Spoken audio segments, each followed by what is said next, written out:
Madhusudhana Saraswati, as told by Sri Sri Premi Anna in Vaishnava Samhita. There was once a great yati named Madhusudhana Saraswati living in Kashi. He was an expert in all the Shastras and strongly established in the philosophy of Advaita, writing great works like the Advaita Siddhi, Gudartha Deepika, and Bhakti Rasayana. He was also adept in explaining to others the many complex spiritual concepts there are. On the banks of the river Ganga, many sannyasis would gather before Madhusudhana Saraswati for a discourse. This happened every day, with all the sannyasis passing the time and finding peace of mind by listening to his knowledgeable words.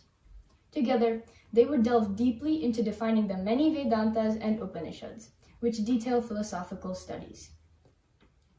Every day, there was an old man who, during Madhusudhana Saraswati's discourse, would laugh loudly and clap his hands as if he was mocking them all. All the saints gathered there assumed he was a madman and just let him be. One day, Madhusudhana Saraswati happened to meet that old man on the way to the river and decided to ask him, "You are always laughing at us during our discourse as if what we are saying is incorrect. Why are you doing so?" They end up having a detailed conversation on this. The old man replies by quoting the Upanishads. He says, "You can't understand the Brahma Swarupa by just giving a discourse." Madhusudhana Saraswati says, "Yes, that is true, but it also says in the Upanishads that the only way that you will learn what Atma is and gain understanding of it is by constantly hearing and speaking and talking about it.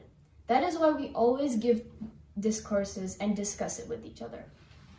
After hearing that, the old man again asked, "How can God, a being beyond physical description, be understood and seen by just reading and listening? You can only experience him, nothing else." To that, Madhusudhana Saraswati replies, "But getting such experiences like these is so rare. That is why I and many others turn to reading these scriptures. I am still searching for this experience you talk of." The old man then said that although reading scriptures has many good effects, adding the experience of God will only amplify them.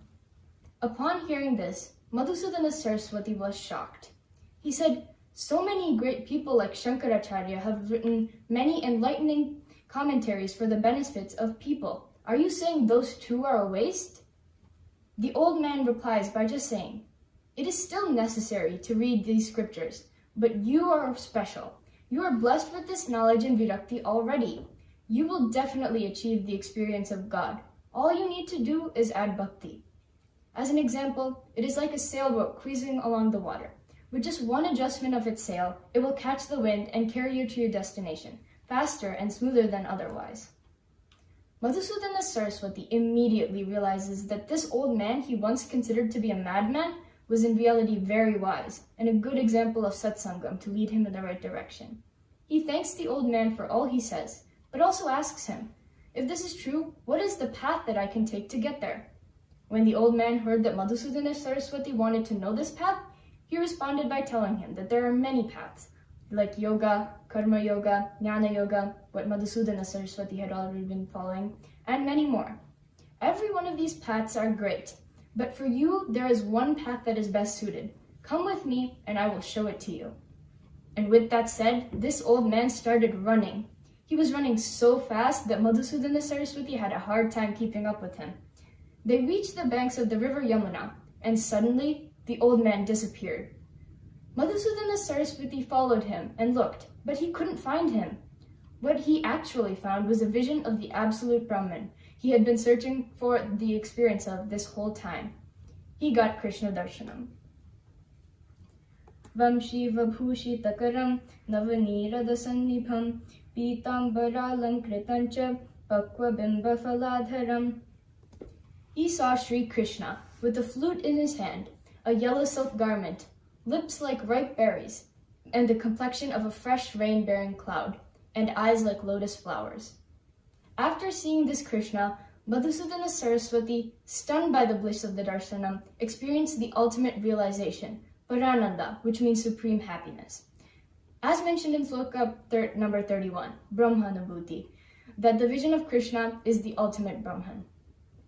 Madhusudhana Saraswati was so blessed, he experienced this darshan every single day since then.